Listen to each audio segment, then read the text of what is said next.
Muito bom dia, senhoras e senhores deputados.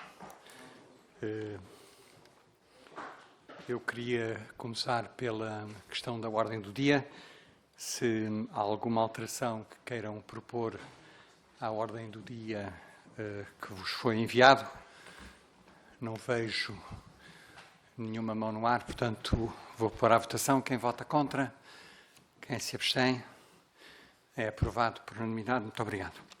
Temos agora a audição aos peticionários. Acho que já vem a caminho, não é? Estão cá conosco. Eu, se calhar, enquanto eles não chegam, avançava um bocadinho na proposta da ordem do dia. Não sei se posso pedir a vossa... Se posso passar para o ponto 3, que é a aprovação da ata da reunião da Comissão de 18 de outubro. Se há alguma alteração que queiram introduzir, também não. Ponto 1 foi a aprovação da proposta da ordem do dia. Tem uma alteração? Peço desculpa, não percebi. Portanto, nós tínhamos pedido o adiamento do ponto 7. Do ponto 7. Discussão e votação do regulamento da Comissão. Ok? Muito bem. Portanto, se foi essa a única alteração,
queria dar as boas-vindas ao Sindicato Nacional do Ensino Superior, ao SNESUP, e especificamente aos professores José Moreira, Raul Santos Jorge e Mariana Gaio Alves. Sejam muito bem-vindos a esta comissão. O assunto é a petição número 216/15, pela valorização dos salários de investigadores e professores no ensino superior. A grelha de tempos também vos foi distribuída, portanto, tem 10 minutos no início para fazer a vossa introdução e tem 10 minutos no fim para responder às questões. Eu sou muito liberal em relação a estes 20 minutos. Se usarem um pouco mais de tempo no início, terão menos tempo no fim. Se usarem menos tempo, têm mais tempo no fim, mas têm 20 minutos no total. E qualquer questão que não tenham possibilidade de responder relativamente ao tempo, podem sempre enviar as vossas respostas por escrito, que serão depois distribuídas pelos senhores deputados. Eu passava de imediato, acho que quem vai fazer a primeira intervenção é o professor José Moreira. Dou-lhe de imediato a palavra E acho que o tempo conta ali em cima, se quiser ver, acho que está a funcionar, mas tem de imediato a palavra. Sr. Presidente, Srs. Deputados, agradeço o facto de nos terem recebido. Bem, eu penso que todos conhecem o texto da petição, portanto não vos vou amassar relendo o texto, obviamente, mas queria chamar a atenção. Neste momento, no sistema de ensino superior e no sistema de ciência, existem basicamente 3 problemas, 2 dos quais têm sido muito falados, que é o problema do envelhecimento, sobretudo no sistema de ensino superior, o problema da precariedade, que somos os 2 setores provavelmente com maior precariedade do país. Neste momento, no ensino superior, a precariedade aproxima-se dos 40%, mas onde é de facto assustador e que augura muito mau desenvolvimento para o sistema científico nacional é na investigação científica, que supera seguramente os 80% e aproximar-se-á também dos 90%, mas vamos deixar aqui no número conservador. Mas há um terceiro problema que se tem falado pouco ou que os poderes preferem ignorar, que é a perda brutal do poder de compra destas carreiras, quer da carreira de investigação, quer das 2 carreiras de ensino superior, que, para vos dar alguns números, nós fizemos um estudo detalhado a partir de 2004, para não recuarmos muito mais no tempo, e onde tínhamos dados razoáveis, em relação ao poder de compra, portanto, a quanto é que é possível comprar no final do mês com o salário que é recebido, as perdas desde 2004 até hoje, as perdas acumuladas em termos de poder de compra, aproximam-se dos 30%. São exatamente no nível médio da carreira 29,6%.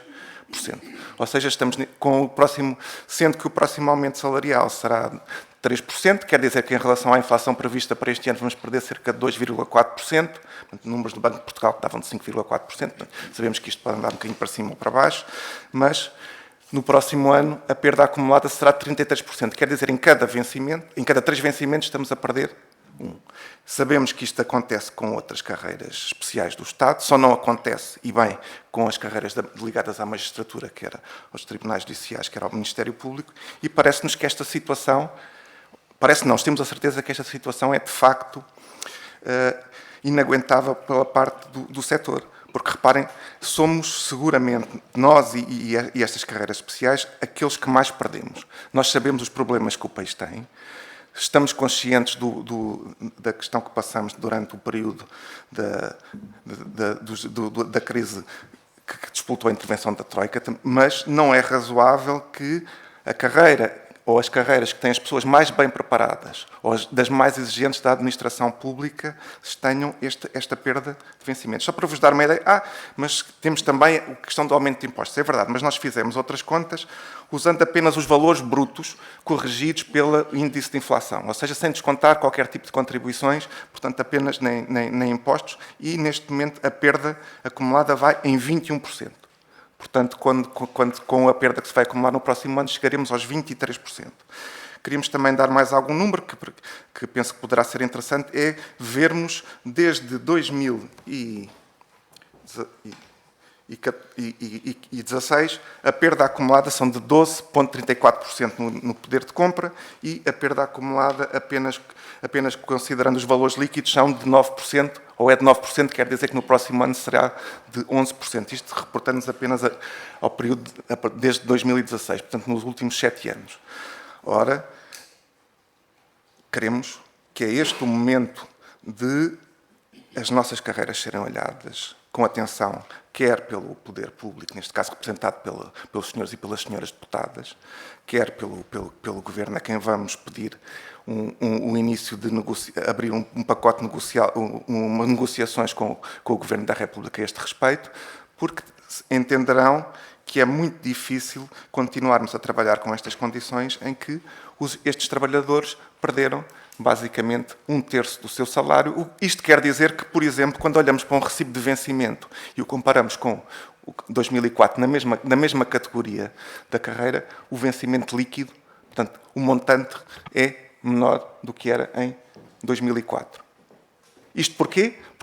E com isto acabo de passar os meus conteúdos, porque, por exemplo, a progressão horizontal dentro da carreira foi extremamente dificultada por um entendimento que nós queremos que não é legal entre o Sr. Ministro Manuel Leitor e os presidentes dos politécnicos e os reitores das universidades portuguesas, que foi os docentes do ensino superior só podem progredir, portanto, horizontalmente, quando acumulam 6 anos consecutivos de menção máxima. Não pode, portanto, 6 anos consecutivos. Se houver um ano que falhe, esses 6 anos estão perdidos. Portanto, e temos neste momento pessoas que, desde a última progressão remuneratória, que foi, salvo erro, que foi 2004, foi quando as últimas aconteceram, antes deste mecanismo, portanto, estão completamente congelados. Portanto, temos pessoas que estão há 20 anos na mesma posição de carreira, portanto, que perderam 29% do seu poder de compra.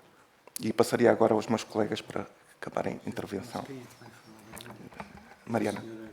Professora Mariana. Desculpa, passa à professora Mariana Gaio Alves. Muito obrigada, Sr. Presidente. Muito bom dia.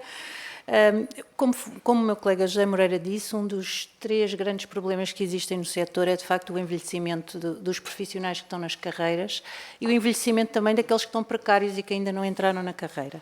E, portanto, toda esta situação que já foi aqui descrita, designadamente estas perdas de poder de compra, esta deterioração dos níveis salariais, que tem a ver com a ausência de progressões na carreira, mas que também tem a ver com toda esta questão da precariedade que faz com que, muitas vezes, os investigadores e os doutorados sejam contratados sempre no início, com vencimentos equiparáveis ao início da carreira, são fatores que também estão a gerar um outro fenómeno que deve ser muito preocupante e que deve ser mesmo encarado por nós com preocupação, que é a falta da atratividade destas carreiras. Nós temos um problema de envelhecimento, mas se nada for feito, teremos daqui a muito pouco tempo muita dificuldade em repor aqueles que passam para a reforma na carreira de investigação, mas sobretudo nas carreiras do Centro Universitário e Politécnico, que têm muito mais profissionais do que a carreira de investigação científica.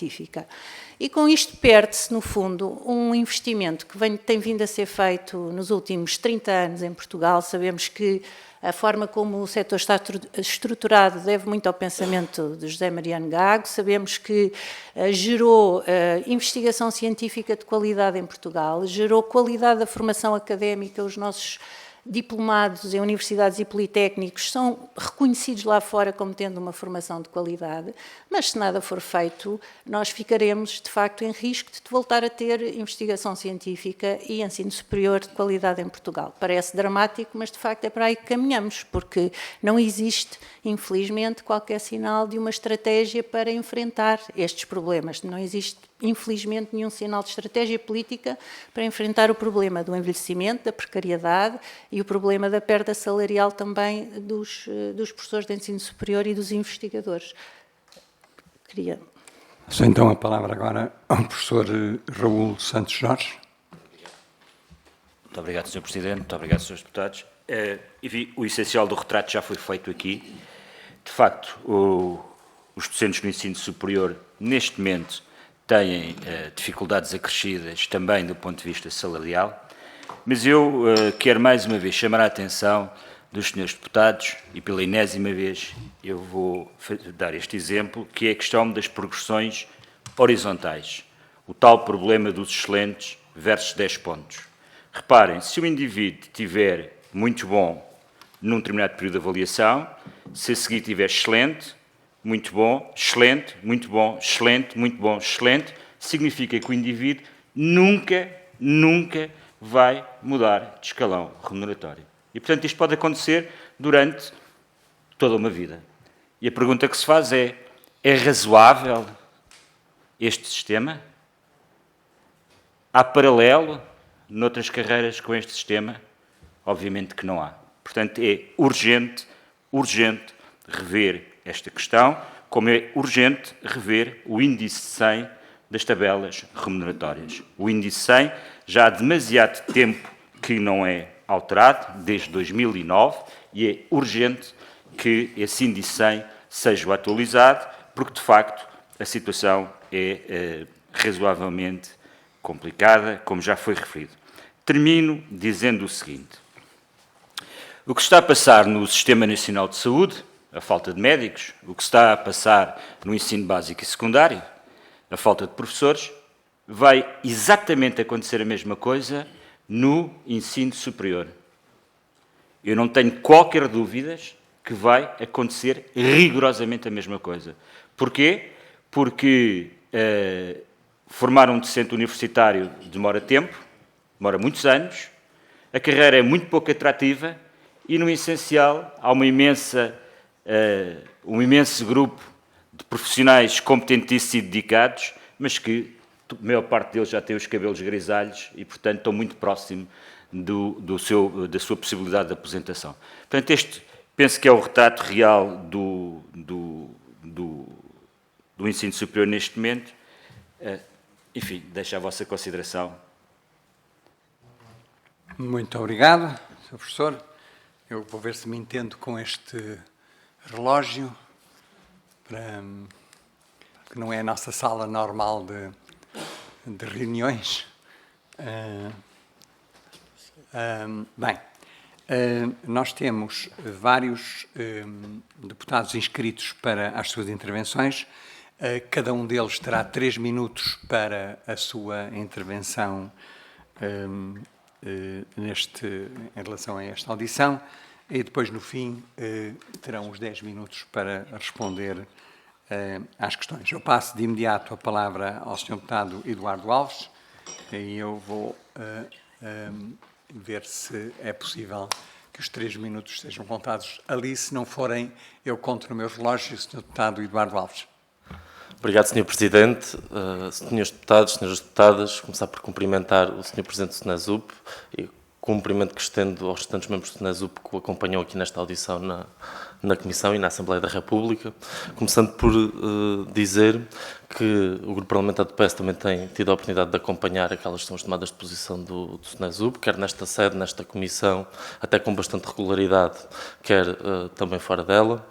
E dizer que este também é um momento em que a constelação daqueles que são os principais protagonistas do ensino superior, os representantes dos alunos, dos trabalhadores, das instituições de ensino superior, também têm a oportunidade de dar aqui um contributo numa discussão que nós queremos que seja viva, que seja acesa, que seja plural e que seja participada. Na sequência do Governo também ter aberto aqui o processo de revisão do regime jurídico das instituições de ensino superior, e que isso também é uma oportunidade de reflexão de algumas matérias que também podem introduzir fatores de aprofundamento da estabilidade e da segurança de algumas destas carreiras ou de algumas destas questões que aqui também estamos a falar. E também dizer que o Grupo Parlamentar do PS também encara este percurso, este caminho de valorização das carreiras dos investigadores e dos docentes, tendo em conta uma premissa que para nós é indispensável, ou melhor, até dentro de um conjunto de fronteiras bem definidas, de que a valorização dos docentes e dos investigadores não é per si nenhuma condição de embaraço ou nenhuma entropia à evolução do sistema, que pelo contrário até a valorização destes profissionais será sempre uma condição essencial para conseguirmos evoluir e para conseguir elevar os níveis do sistema, e que isso também é para nós uma premissa importante. Sabemos perfeitamente que no sistema existem e que estes investigadores e estes docentes também enfrentam vários problemas, vários constrangimentos, e também sabemos que eles são de várias ordens de razão, que nem todos esses problemas estão encadeados entre si, mas que é preciso também aqui ter uma visão equilibrada em que também percebemos que há aqui um conjunto de sinais positivos que têm sido dados e que têm um impacto positivo. O PREF-PAP teve um impacto positivo neste âmbito. A revisão do Estatuto da Carreira de Investigação Científica também é um ponto importante e que está em andamento. A diversificação da forma de entrar no sistema tem sido aprofundada. As bolsas em contexto não académico ou até ao nível, por exemplo, das agendas mobilizadoras, quando neste momento a semântica até orçamental fala-se tanto por oposição entre a distribuição do bolo e fazer crescer o bolo, tenho a certeza que as agendas mobilizadoras serão capazes não só de distribuir mais oportunidades para investigadores, como também de aumentar com oportunidades únicas de transformação do país e também do sistema. E terminaria, se calhar, com esse compromisso, ou pelo menos com esse eixo dentro do qual o Grupo Parlamentar do PS tem encarado todas estas questões, reconhecendo que é um caminho que tem sido feito pelo Governo, mas também reconhecendo que há aqui um conjunto de reflexões e de ação política que precisa de continuar a ser feito, e é com essa sensibilidade que continuaremos a olhar para este tema. Muito obrigado, Sr. Deputado. Eu passo agora a palavra ao Sr. Deputado António Topa Gomes, do PSD. Muito obrigado, Sr. Presidente, senhoras e senhores deputados. Começo por cumprimentar naturalmente os representantes do SNESUP e felicitando-os também pela forma ativa como fazem, como expõem as suas ideias e expondo-as aos deputados, dando-nos a oportunidade de participarmos nesta discussão e estarmos informados. Eu falarei de 3 aspectos, 2 deles que são, digamos, mais imediatos e um que pode ter uma reflexão mais longa, mais contextualizada, mas começaria por dizer isto. O princípio da neutralidade salarial pressupõe que os aumentos sejam iguais aos da inflação. E sempre que aumentamos salários abaixo da inflação, estamos a desvalorizar salários, sempre que os aumentamos acima, estamos a valorizá-los. A situação foi aqui amplamente exposta, mas eu julgo que se olharmos apenas para os 2 últimos anos, em que a inflação foi 7,8% o ano passado, 5,4% este ano, que totaliza 13,6%, com aumentos de 6%, significa que estas carreiras perderam 7,5%, só nestes últimos 2 anos. A juntar aos 20% de trás, eu julgo que isto, de facto, começa a merecer uma reflexão muito, muito séria. Sendo também que há aqui um outro constrangimento que não podemos esquecer, é que este não é um problema exclusivo da carreira dos professores e, portanto, tem muito mais impacto, mas julgo que, de facto, estamos perante um problema sério e que merece a nossa reflexão. Uma outra preocupação expressa na petição prende-se com os contratos de investigação. Eu não me vou alongar tanto aqui, até porque há uma pronúncia sobre o FCT Tenure agora por parte do CRUP e por parte do CLA. Nós próprios, no Orçamento de Estado, iremos discutir isso amplamente, mas dizer-vos que é um assunto que o PSD está atento e se preocupa com ele. Um último aspecto prende-se com os contratos de associados e as situações de associados que referem na vossa petição.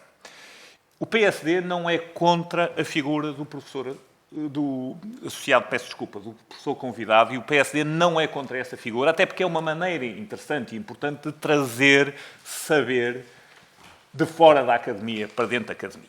Agora, eu julgo que não temos que ter problemas em reconhecer que hoje em dia há muitas situações em que a figura do professor convidado é contratado porque é uma figura mais barata, é uma maneira de darmos aulas mais baratas. E julgo até que, relativamente a isso, e aí refiro-me à avaliação de mais longo prazo, estamos num processo de revisão do RGES, a própria situação da exclusividade, o corte que tem na exclusividade, tudo isso deve ser repensado, em particular para estes professores convidados que, por natureza, não podem estar em situação de exclusividade. E, portanto, isso é um aspecto muito importante.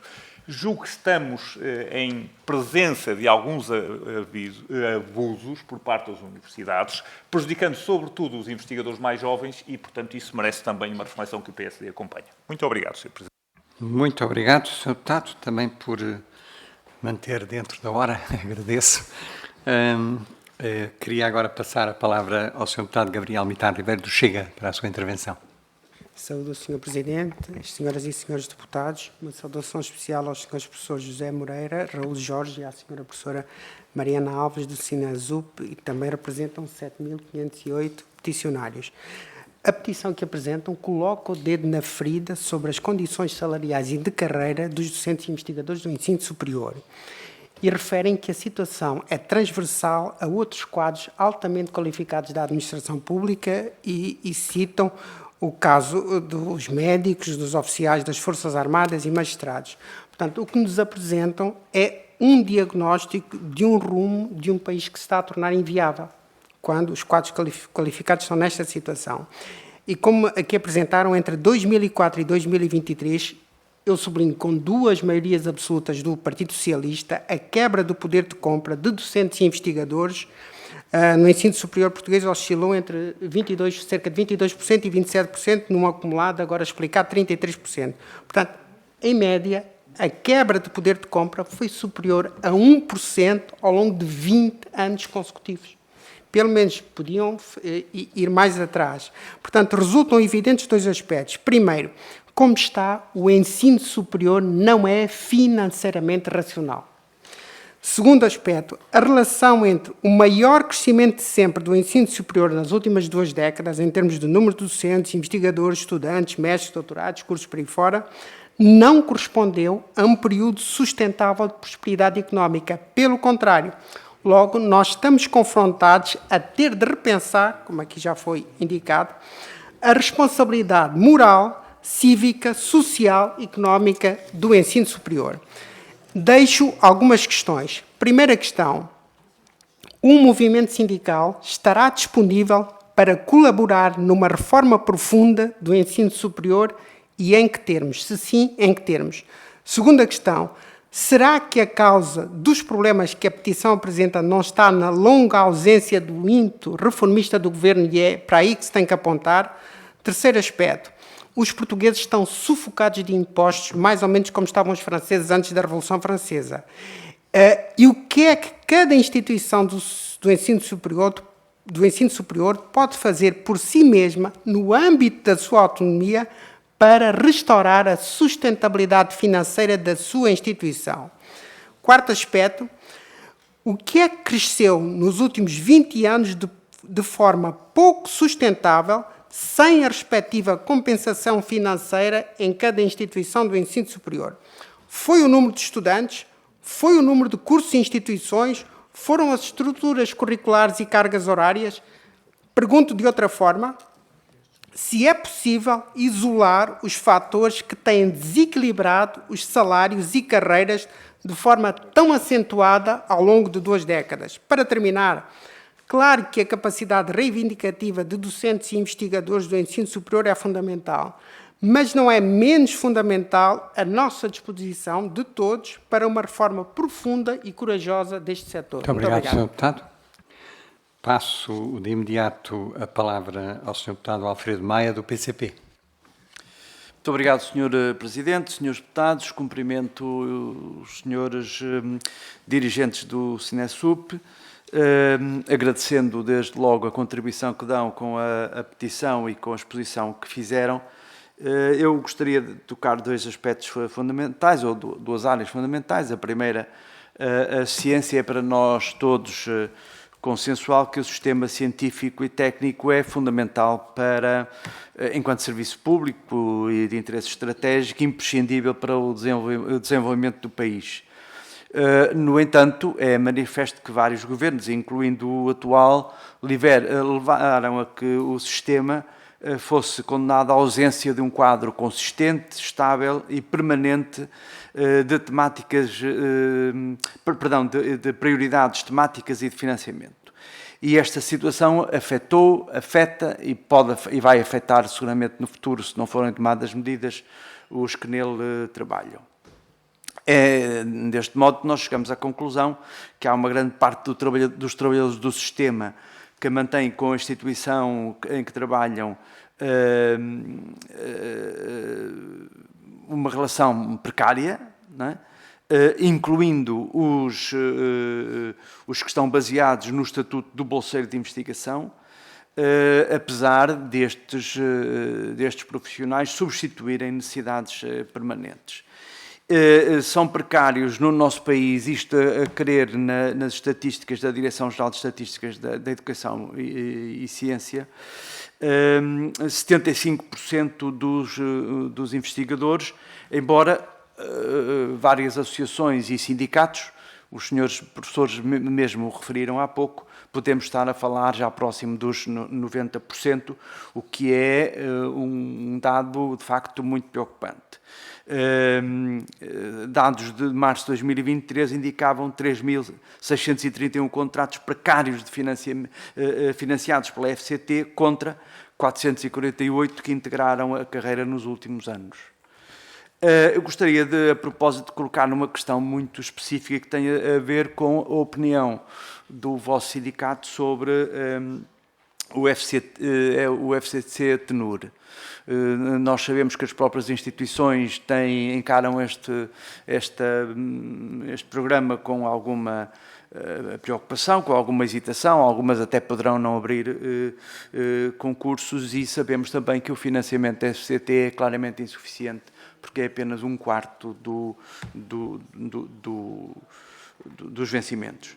Em relação ao ensino superior, nas nossas contas são 53% os professores precários, os senhores professores referiram 45%, enfim, o que é relevante é que de facto é elevada a precariedade e atingiu níveis que não se tinha atingido até agora. A precariedade na docência no ensino superior não dá qualquer sinal de abrandamento e tende a generalizar-se a todos os estabelecimentos de ensino. Tem que terminar, Sr. Deputado. Banalizando. Pronto, e terminaria por aqui salientando, Sr. Presidente, se me permite, só para finalizar, que o PCP considera urgente o rejuvenescimento da classe docente, nomeadamente no ensino superior, através da garantia de abertura de concursos para a admissão. Assim como manifesta uma grande preocupação quanto à degradação salarial. E disse, muito obrigado, Sr. Presidente. Muito obrigado, Sr. Deputado. Passo agora a palavra à Sra. Deputada Joana Mortágua, do Bloco de Esquerda.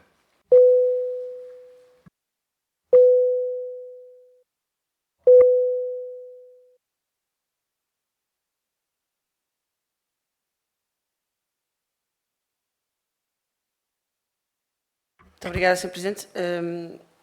Queria cumprimentar o SNESUP.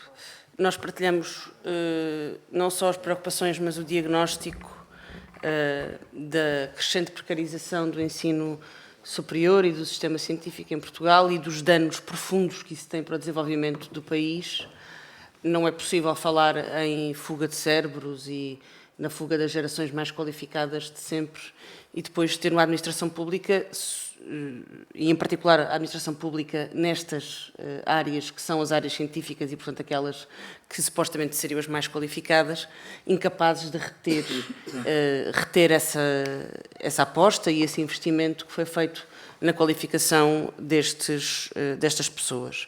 Não são só jovens, são pessoas de muitas idades, porque à medida que a precarização se instala, também a idade em que a sociedade tolera que estes investigadores e estes professores se mantenham em situações altamente incertas é cada vez maior. E isso deve-se a muitos fatores. Não há dúvida de que a precarização é sempre uma pressão para os salários baixos, sempre. E, portanto, nós não temos esta leitura sobre que o problema dos professores convidados é se eles têm ou não exclusividade, porque o problema dos professores convidados não é apenas o problema daquela pessoa em particular que recebe um salário muito, muito baixo, é a forma como o sistema se aproveita desse tipo desse recurso para baixar os salários e para ter mão de obra barata, digamos assim, disponível nas universidades, deixando de contratar outros professores com direito à carreira e com outro tipo de direitos. Há outro problema depois que tem a ver com o imobilismo da carreira, e colocaram aqui bem a questão dos 6 excelentes, em relação aos quais nós temos também chamado a atenção, e há, naturalmente, um problema geral de desvalorização salarial que é preciso combater. Nós esperamos que todos estes problemas, ou melhor, contamos ter resposta nossa, ou seja, ter proposta no Orçamento de Estado para alguns destes problemas. Sabemos que o Governo tem um conjunto de promessas sobre negociação de documentos que seriam essenciais, instrumentos legislativos essenciais nestas matérias, nomeadamente estatutos vários, que já não vou perder tempo aqui a recordar. A verdade é que até este momento não vem daí qualquer nota de esperança sobre a melhoria das condições salariais, de trabalho e de desenvolvimento pessoal, académico e também do conjunto do sistema científico e de ensino superior público em Portugal. E, portanto, nós continuaremos a fazer estas propostas e a acompanhar as vossas também. Muito obrigado, Sra. Deputada. Sim. Eu queria pedir desculpa, eu tenho uma reunião em simultâneo e vou ter que sair agora. Obrigada. Bem, Sra. Deputada, poderá depois ver aquilo que foi registado desta reunião. Chegámos assim ao fim das intervenções dos vários grupos parlamentares. Eu passaria de novo a palavra, penso que ao professor José Moreira, tem 10 minutos e eu vou contar aqui no meu relógio, quando chegar ao pé dos 7 ou 8, começa a fazer sinais. Peço desculpa, mas aquele relógio não está a funcionar. Senhor professor José Moreira tem a palavra. Sr. Presidente, senhores deputados, a primeira nota é obviamente que notamos que temos a certeza que o nosso diagnóstico da situação corresponde à realidade, aliás, porque não vimos aqui nenhuma força política negar que o nosso diagnóstico é certeiro, portanto, poderemos depois ter aproximações diferentes a como resolver o problema. Eu vou tentar responder algumas das perguntas de trás para a frente, que é um bocadinho mais fácil. Queria só dizer, várias intervenções focaram aqui o problema dos seus convidados. Eu queria notar bem, porque eu penso que os senhores que são desta comissão talvez conheçam melhor a realidade, mas há aqui uma grande ignorância. Os professores convidados, nós obviamente não temos nada contra os professores convidados, sempre que eles respeitem o que está no Estatuto da Carreira Docente, ou seja, sejam pessoas com atividade profissional relevante e que transmitam esse conhecimento para a academia. Um jornalista, até um político, sem problema rigorosamente nenhum. A questão é, isto precisa de ser muito bem regulado, o que acontece é que as instituições recorrem a professores convidados, não como esta figura, mas pessoas que não têm outra atividade profissional que não seja dar aquelas aulas, não dão um número muito limitado de aulas, dão sim um número muito grande de aulas, portanto, basicamente, boa parte dos cursos são assegurados por docentes convidados, com vínculos muito precários, com problema de carreira, ou seja, ao contrário do que agora se corrigiu para os colegas do ensino secundário, em que as pessoas que não estão no quadro podem ir progredindo. Com a passagem do tempo, estas pessoas podem trabalhar durante 20 anos numa instituição e estão sempre na posição inicial. Isto também é muitíssimo grave, além de que sobreverter completamente a questão dos convidados. Em relação, o Sr. Deputado Alfredo, desculpe que eu perdi-me o seu... Maia, peço desculpa, do PCP, referiu a questão dos números. Bem, nós não temos dúvidas em relação aos números, eles podem variar um bocadinho, depende sempre do universo que se considera, mas estamos basicamente de acordo. Em relação ao FCT-TNUR, também respondendo a mais algumas perguntas, a nossa posição sobre o FCT-TNUR é muito clara. O programa FCT-TNUR, se for para a frente, não resolve todos os problemas. Mas para nós tem um grande valor simbólico, que é o primeiro programa que é lançado pelo Governo, em que são abertas posições de carreira para os investigadores, em que todos os programas que foram lançados até hoje por qualquer dos governos nunca previam posições de carreira. Isto para nós é uma grande virtude deste programa. Se é suficiente para resolver o problema, não é. É um passo importante, assim ele vai para a frente, porque os sinais que nos chegam são dúbios se este programa sequer vai avançar. Se vai chegar, não, será um primeiro passo importante, mas é preciso continuar. Em relação ao deputado Nita Ribeiro, referiu aqui algumas coisas que obviamente são jornalistas que estamos de acordo. Em relação à questão dos impostos, pois nessa questão o sindicato cada membro do sindicato terá a sua posição, mas o sindicato, enquanto organização, é mais ou menos agnóstico, embora eu saiba qual é a linha principal. Mas o problema do financiamento é um problema que se arrasta. O problema dos salários é muito simples. Foi uma decisão clara do poder político desvalorizar os salários mais elevados dentro da função pública, não em favor, ao contrário do que aconteceu com os salários mais baixos. Que fique bem claro, nós nada temos, antes pelo contrário, que os salários mais baixos sejam valorizados e até que fossem mais valorizados que os salários mais altos. O que não aceitamos é que dos setores altamente especializados da administração pública, dos quais depende a soberania nacional, vejam o seu poder de compra diminuído. Portanto, não há nada de insolidário contra os outros funcionários da administração pública que têm salários muito baixos e parece-nos bem que continuam a aumentar. Deixem-me só dizer, o que diz o Sr. Deputado António Gomes em relação às carreiras especiais, deixem-me só reforçar, é de facto verdade.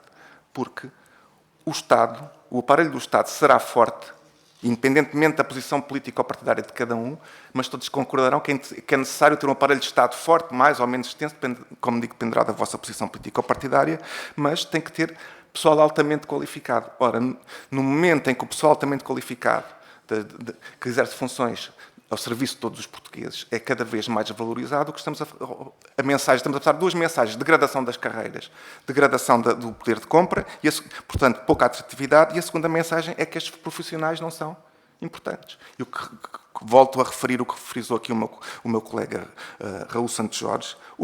Acreditem que o que se está a passar neste momento nos médicos, no ensino não superior, vai acontecer no ensino superior muito mais rapidamente do que estamos à espera. Porque o número de reformas vai aumentar exponencialmente nos próximos anos, o sistema não está preparado para, e nem é saudável que que continua a funcionar apenas com precários, mas parece-nos que pode haver aqui alguma tendência de fazer o seguinte: limitar as universidades e os institutos politécnicos a um corpo fixo muito pequeno de docentes e depois ter cerca de 60% a 70% de precários, que é o modelo que existe de alguns países anglo-saxónicos, não em todos, mas que alguns países existem. Portanto, e não nos parece que essa seja a melhor opção. Se é essa a opção que o poder político quer tomar, então deve ser clara para que ela seja claramente discutida com o país. O que nos parece é que isto vai entrando muito devagarinho e vai tentando entrar. Por último, obviamente, quem está aqui na posição mais difícil são os senhores deputados do PS, porque não representam, mas estão associados ao Governo, e eu queria vos dizer uma coisa importante.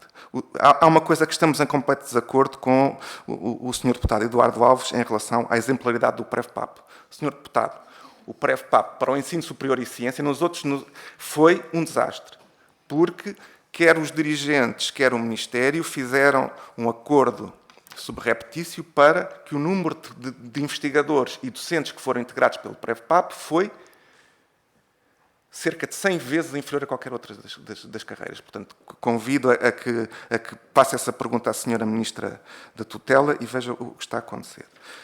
Em relação ao RGES e todas as outras negociações, eu também peço aos senhores deputados do PS que falem junto do Governo o que é que se está a passar com tudo isto. Porque nós temos um calendário de negociações que foi negociado aqui ainda com a minha colega Mariana Gaio Alves, que foi anterior Presidente, e não tivemos uma única reunião negocial. Portanto, a única negociação que houve foi apenas, de um aspecto menor, que foi a questão da regulação da agregação. Foi uma medida positiva, mas foi a única coisa que avançou. Tudo o resto está completamente parado. Não sei se ainda temos algum tempo, se algum dos meus colegas quererá complementar. Eu penso ter respondido à maioria das questões, ou pelo menos às mais relevantes. Ainda tem 3 minutos, mais ou menos. Sr. Professor Raul Santos Jorge. Muito obrigado. Professor Raul Santos Jorge, não tinha o microfone desligado. Eu gostava só de sublinhar aqui mais 2 ou 3 aspectos que me parecem importantes. Em primeiro lugar, esta petição tem a ver com docentes de carreira, não obstante tudo aquilo que já foi referido relativamente à precariedade, mas o que está aqui em causa é mesmo valorização salarial. O problema central que está aqui em causa é valorização salarial, que obviamente, pelos motivos que já foram expostos, importa rever o rumo que estamos a ter. Eu não resisto, de facto, a, mais uma vez, chamar à coação a questão do PREV-PAP, porque, de facto, ele correu muito mal dentro do ensino superior. Muito mal. E, nesse sentido, eu penso que uma das medidas importantes que se poderiam tomar a médio prazo é, de facto, fazer um programa de regularização de vínculos dentro do ensino superior. Porque correu tão mal, que eu acho que, de facto, vale a pena criar um novo programa especial de regularização de vínculos dentro do ensino superior, porque isso, de facto, revê uma série de questões que são muito candentes dentro do ensino superior, relacionadas com a precariedade.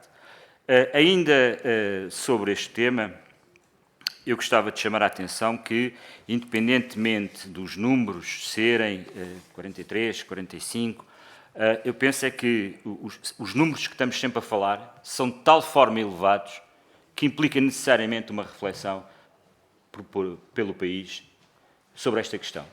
Estamos a falar de uma das carreiras, enfim, particularmente relevantes dentro de uma estrutura de um Estado moderno, não é? E, portanto, se nós atingimos estes níveis de precariedade, e todas as questões já aqui foram levantadas, significa que qualquer coisa vai mal. Termino, porque penso que já não tenho mais tempo, para reforçar também um aspecto que já foi referido pelo meu colega José Moreira, que tem a ver com as negociações das revisões dos N estatutos, dos N diplomas que regulam o ensino superior. Sim, está na hora de começarmos a fazer mover esses processos, sob pena de nós chegarmos ao final desta legislatura e, na prática, muito pouco aconteceu. É, de facto, urgente rever os estatutos de carreira, é urgente rever o RGES, é urgente rever o Estatuto de Carreira dos Investigadores. Sim, é necessário. Muito obrigado. Chegamos ao fim. Tinham ainda 17 segundos. Muito obrigado. De qualquer maneira, queria agradecer o respeito pelos tempos. Agradecer a presença dos professores José Moreira, Raul Santos e Mariana Gaio Alves. Transmitir à professora Teresa Somabiel também os nossos cumprimentos. Agradecer aos senhores deputados e acabou esta audição. Muito obrigado por estarem aqui.